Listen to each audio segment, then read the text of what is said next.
Assalamualaikum warahmatullahi wabarakatuh. Kembali lagi di channel Berita Mistis. Untuk kisah kali ini ada sebuah cerita pendakian, yaitu sebuah cerita yang ditulis oleh akun Facebook yang bernama Erwin Chandra Winata. Dan kisah ini berjudul Pendakian Gunung Arjuno. Sebelum kita masuk ke ceritanya, teman-teman tekan dulu tombol like video ini dan jangan lupa tekan juga tombol subscribe channel ini dan nyalakan juga lonceng notifikasinya agar tidak ketinggalan cerita-cerita baru di channel ini. Dan bagi teman-teman yang ingin membaca langsung ceritanya, nanti silahkan saja kunjungi linknya yang nanti akan saya sertakan di kolom deskripsi. Dan seperti apa untuk kisah kali ini? Langsung saja kita simak berikut ini.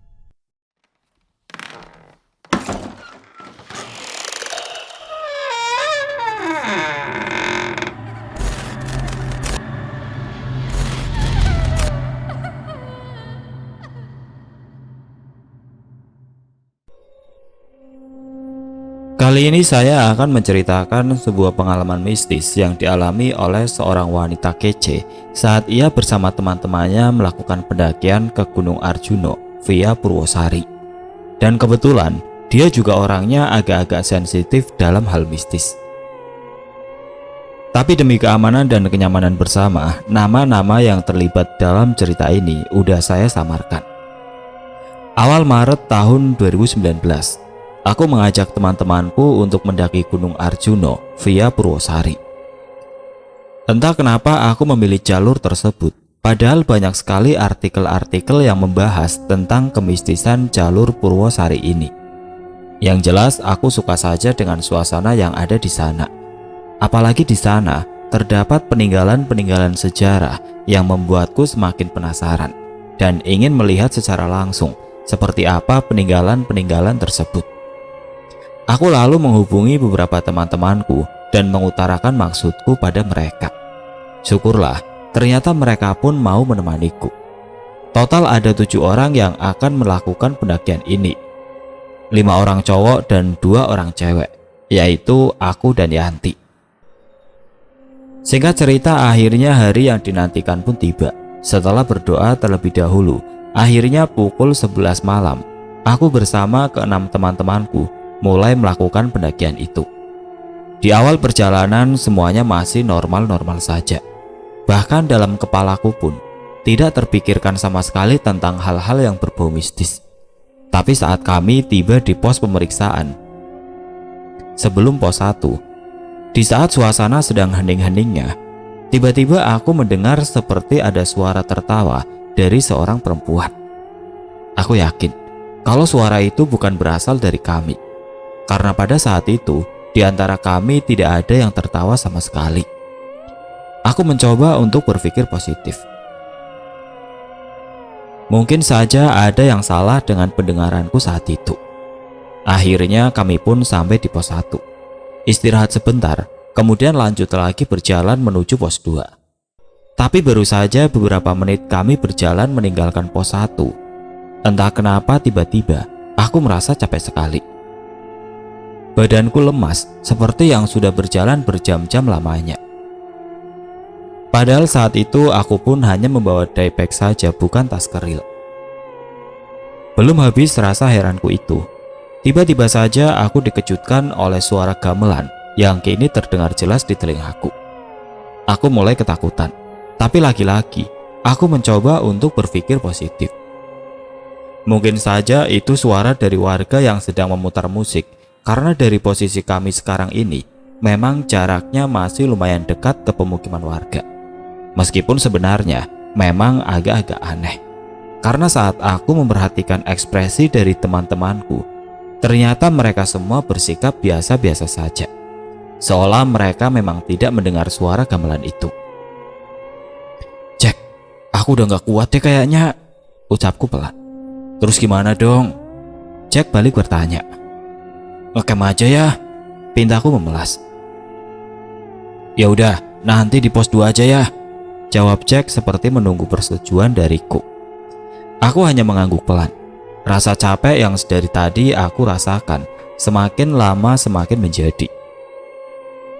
Ditambah rasa takut oleh suara gamelan itu membuat aku ingin cepat-cepat untuk tidur saja. Kami pun lanjut berjalan lagi. Dengan sekuat tenaga, kupaksakan kaki ini untuk terus melangkah dan berharap sesegera mungkin sampai di pos 2. Meskipun aku sendiri tidak tahu seberapa jauh lagi jarak untuk menuju ke sana. Setelah lumayan lama kami berjalan, akhirnya kami pun sampai di pos 2. Namun kami tidak menemukan adanya shelter di tempat itu. Kami lanjut lagi berjalan mencari-cari shelter itu, tapi kami malah sampai di Sendang Dewi Kunti. Akhirnya kami putar balik dan tidak lama kemudian barulah kami menemukan satu pondokan yang terdapat makom di dalamnya. Pondokan ini biasanya dipakai orang-orang untuk bertapa atau berziarah. Tanpa kompromi lagi, kami pun langsung mendirikan tenda di area itu dan segera beristirahat. Keesokan harinya pukul 9 pagi, kami kembali melanjutkan lagi perjalanan. Ternyata jarak dari pos 2 menuju pos 3 lumayan dekat. Tanpa beristirahat, kami pun langsung tancap gas menuju pos 4. Jalur menuju pos 4 ini lumayan menanjak, membuat jantungku harus bekerja lebih ekstra dari biasanya. Sebelum menuju pos 4, kami harus melewati sebuah hutan yang bernama Alas Tengah. Aku merasa aura mistis di Alas Tengah ini benar-benar kental sekali, membuat bulu kuduku langsung berdiri saat itu. Setelah melewati tanjakan demi tanjakan, akhirnya sekitar pukul 12 siang, kami pun sampai di pos 4. "Cak, masak yuk, lapar nih gua," ajak Aldi yang merasakan cacing di perutnya sudah mulai demo. "Iyalah, kita makan dulu, slow aja kali," timbal teman-teman yang lain. Kami pun memasak agak banyak, sekalian buat bekal juga sampai pos 7 nanti. Dan rencananya kami akan lanjut jalan lagi nanti jam 2 siang setelah makan. Di pos 4 ini juga si Jack sembayangan. Maksud sembayangan di sini adalah bakar dupa dan doa-doa. Sekalian minta izin sama penghuni yang ada di gunung ini. Kebetulan memang si Jack ini bisa dibilang mengerti tentang supranatural. Namun tidak berselang lama setelah si Jack masuk ke pondokan untuk sembayangan, tiba-tiba saja hujan turun dengan sangat deras. "Kita nggak diizinin dulu nih sama Eyang, tunggu dulu aja ya," ucap Jack memberitahu kami semua. Aku dan teman-teman yang lain hanya bisa mengangguk saja sembari meneruskan masak. Dan setelah itu, keanehan demi keanehan mulai datang lagi menghampiri kami. Sepertinya memang benar kalau kami semua tidak diizinkan untuk mendaki gunung ini, karena saat itu hujan tidak kunjung reda. Dan bayangkan saja, kami memasak nasi dan lauk pauk dari jam 1 siang baru bisa matang jam 5 sore. Lama sekali. Padahal secara logika mungkin paling lama juga 2 jam harusnya bisa selesai. Berhubung nasinya matang jam 5 sore, maka rencana kami yang tadinya akan melanjutkan pendakian jam 2 siang akhirnya gagal, dan kami baru bisa lanjut jam 7 malam. Itu pun dengan kondisi yang masih hujan. Akhirnya kami pun mulai melanjutkan perjalanan menuju pos 5. Saat itu aku berjalan di urutan ketiga dari belakang. Di belakangku masih ada Jack dan Aldi, sedangkan teman-teman yang lainnya sudah berada jauh di depan. Di tengah perjalanan menuju pos 5 ini, entah kenapa tiba-tiba saja si Jack berlari dan mengambil jalur pintas, bukan di jalur yang semestinya. Selang beberapa menit kemudian, Aldi pun sama. Dia berjalan cepat sekali, seperti setengah berlari. Aku bingung dengan apa yang mereka lakukan. Kenapa? Ada apa? Rasa takut mulai menjalar di sekujur tubuhku. Kini aku merasa di belakangku seperti ada beberapa orang yang berbadan besar dan berjalan mengikutiku. Aku mencoba untuk tetap tenang dan berusaha memberanikan diri, karena semakin aku takut, maka mereka akan semakin menjadi-jadi. "Caca, ayo Cak, cepet Cak!" Teman-temanku yang sudah berada di atas sana terus berteriak-teriak memanggilku. Aku langsung berjalan secepat yang aku bisa. Tapi entah kenapa aku tidak sampai-sampai ke tempat mereka. Aku seperti sedang berjalan di tempat. Ya Tuhan, ingin rasanya aku menangis saat itu juga. Beberapa temanku akhirnya turun lagi dan menolongku untuk berjalan secepat mungkin. Aku sudah benar-benar tidak kuat lagi.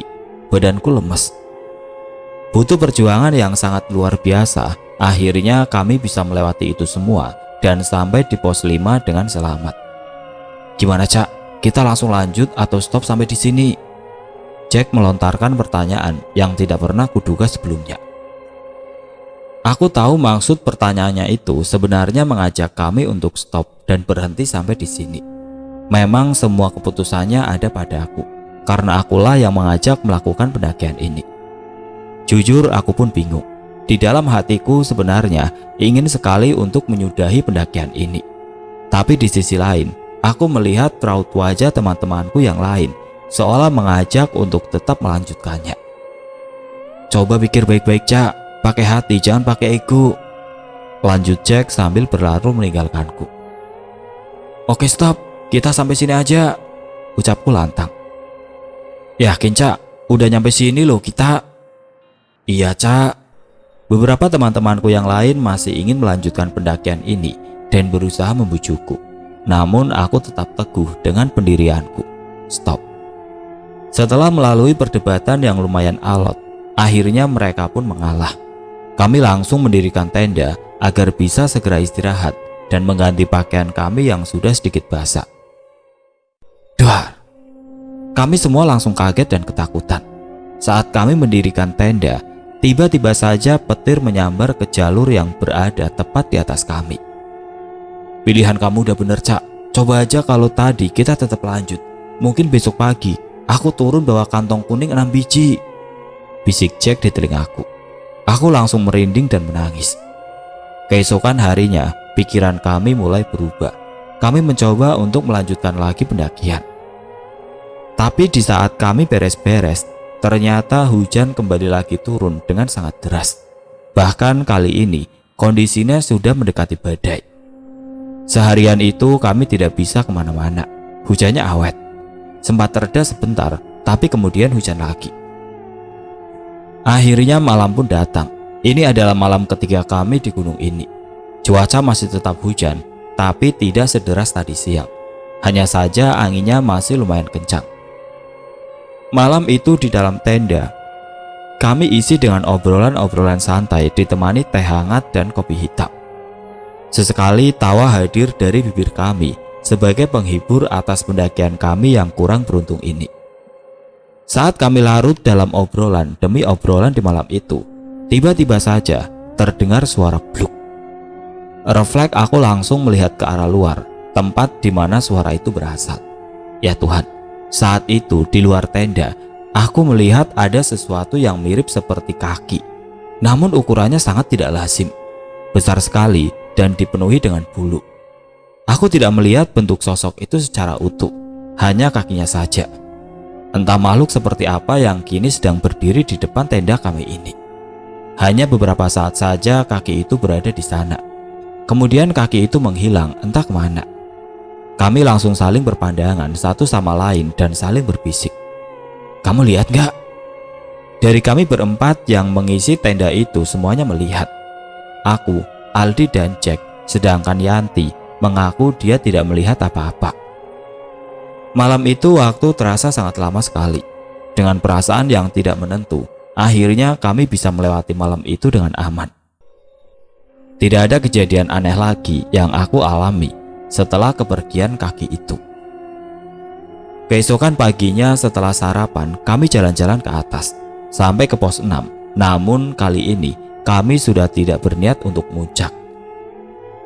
Kami bermain di sepilar dan mencuci muka di sendang derajat, sekalian mengambil air untuk kebutuhan kami. Setelah dari sendang derajat, kami pun langsung turun kembali ke tenda. Namun entah kenapa, Yanti saat itu tiba-tiba duduk di sepilar. Ayo Tik, kita turun, ajakku saat itu.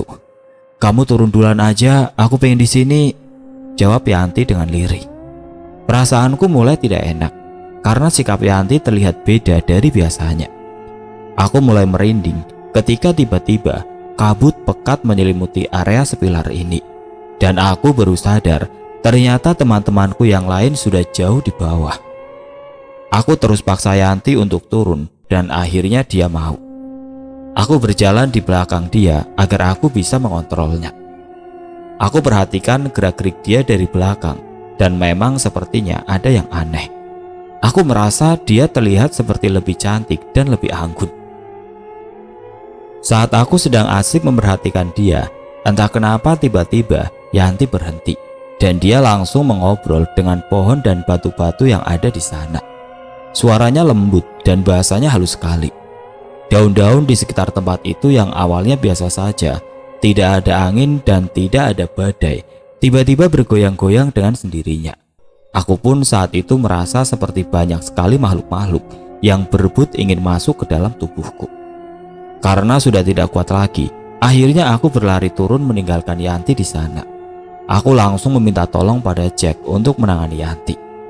Ketika aku menoleh ke belakang, ternyata Yanti sudah ada tepat di belakangku. Padahal tadi aku yakin sudah meninggalkan dia di atas sana. Ini benar-benar aneh.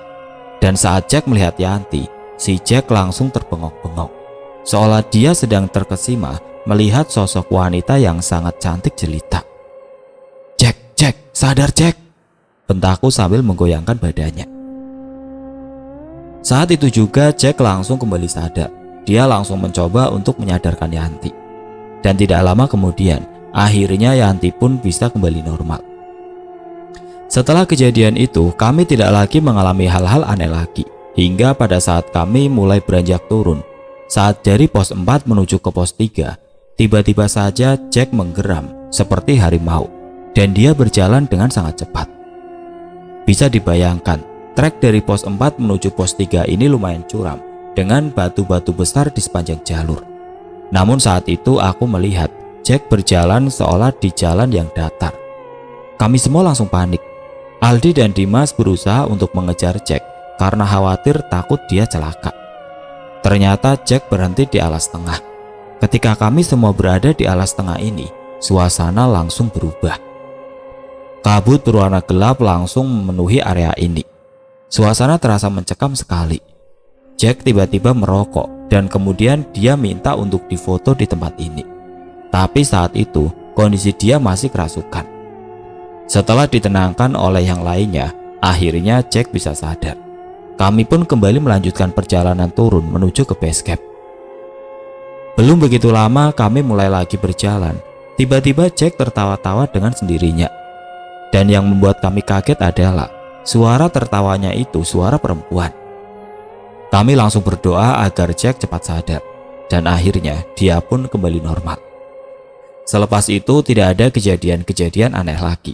Kami pun akhirnya sampai ke base camp dengan selamat. Entah karena perjalanan kami yang memang cepat atau mungkin ada hal lain, tapi ternyata kami menghabiskan waktu dari pos 5 sampai ke base camp hanya 2 jam saja. Sangat singkat sekali bagi kami yang biasa berjalan lambat. Setelah istirahat dan bersih-bersih di base camp, kami pun mulai membuka cerita tentang apa saja yang dialami masing-masing pada saat di gunung itu. Ternyata dari kami bertujuh, yang merasakan gangguan-gangguan itu hanya 4 orang saja. Aku, Jack, Aldi dan Dimas. Sedangkan Yanti dan 2 orang lainnya mengaku tidak mengalami hal aneh. Jack bilang kalau ternyata sebenarnya aku ini sudah diincar oleh penghuni sana. Mereka ingin mengambilku untuk dibawa bersama mereka. Namun karena aku cukup kuat, jadinya mereka hanya bisa sekedar mengganggu saja. Entahlah, aku pun sedikit tidak percaya. Tapi setelah diingat-ingat, memang ada beberapa kesalahan yang aku lakukan. Pertama, mitos yang berlaku di Gunung Arjuno via Purwosari ini, katanya kita tidak boleh mendaki dengan jumlah ganjil. Tapi saat itu Jack bilang kalau sebenarnya kami tidak ganjil. Karena di setiap pos, dia mengajak teman untuk menggenapi jumlah kami. Kedua, katanya juga di jalur Purwosari ini, kita tidak diperbolehkan mendaki dengan menggunakan baju berwarna merah. Dan memang pada pendakian kemarin, aku memakai baju berwarna merah, meskipun sebenarnya sudah didobel dengan jaket. Kami pun melihat foto-foto yang sudah kami ambil selama di gunung tersebut. Ternyata ada satu foto yang terlihat aneh, yaitu foto Jack sewaktu di alas tengah saat dia sedang kerasukan. Dalam foto tersebut, jari tangan Jack ada 6. Namun yang satunya itu bukan jari, tapi cakar. Dan sepertinya bukan cakar harimau atau macan, tapi lebih mirip dengan cakar elang. Seminggu setelah pendakian itu, Jack datang berkunjung ke rumahku. Dia memberikan sebuah cincin yang katanya dia dapatkan di sepilar pada pendakian kemarin. Cincinnya memang bagus, dan saat kupakai pun ternyata pas di jariku. Tapi aku teringat dengan pesan dari orang tuaku. Beliau sering berkata, jangan ambil atau pakai barang yang dari gunung, meskipun mungkin barang itu baik. Akhirnya aku lepaskan lagi cincin itu, tapi anehnya cincin itu tidak bisa terlepas. Cincin itu menempel di jariku. Dan baru bisa terlepas setelah dibantu sama Jack, tentunya melalui proses doa-doa dulu. Tidak secara begitu saja langsung lepas. Kemudian Dimas pun memberikan kabar pada kami semua. Ternyata kartu memori tempat foto-foto yang dia pakai di pendakian kemarin rusak seperti terbakar. Memang sih, foto-foto itu sempat dibagikan pada kami semua, tapi anehnya, foto Jack yang berjari 6 itu hilang dari galeri kami semua.